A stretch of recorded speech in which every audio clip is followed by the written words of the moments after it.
Of the double murder trial of Kylr Yust, his defense called a consultant to criticize how police handled investigations into the disappearances and deaths of Kopetsky and Jessica Runions 9 years apart from each other. KCTV5's Emily Rittman is live now outside the Cass County Justice Center with what he had to say. Emily? Kylr Yust's defense called James Trainum to talk about police procedure and interrogations. He said in these investigations, some officers did not fully investigate statements made by witnesses and suspects. He also says one officer, a Kansas City, Missouri police officer, did not follow procedure. Did Officer Joshua Meyer break all of those rules? Multiple times.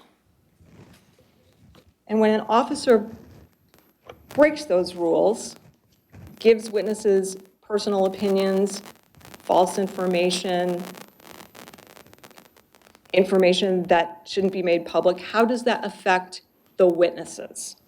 It impacts their reliability, their ultimate reliability. I mean, are they saying these things because they actually know them, or are they getting them from the officer? Trainum told jurors he was paid $10,000 by the defense to review thousands of pages of police reports in the Kopetsky and Runions cases. He testified that family members were involved in searches and spoke with witnesses. That is so tough, and I really have sympathy for them. But the problem is that they're not documenting what they're doing. And so we don't know what influence they're having on these witnesses. Cass County Assistant Prosecuting Attorney Julie told jurors the investigation into Kopetsky and Runions' deaths followed the evidence and were not the result of tunnel vision. The reality is you want the jury to think that this was just a irrationally suspect-driven investigation, but in reality, that man sitting right over there was the prime suspect because he had a history of abusing Kara.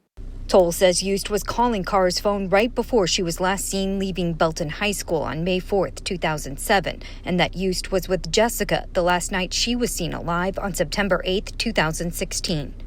At 8:19 p.m. on September 8th of 2016 is the last voice call that Jessica Runions ever makes.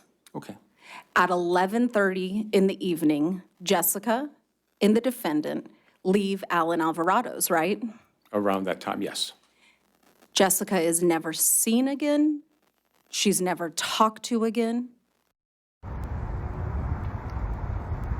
And Trainum also questioned why investigators didn't look further into where Yust was on the afternoon of May 4th, 2007, when Kara Kopetsky,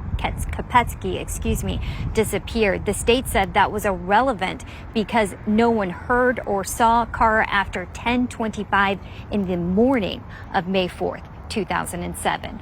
Reporting live, Emily Rittman, KCTV5 News. Emily, thank you for today's update. New here at 4, a gun pulled in a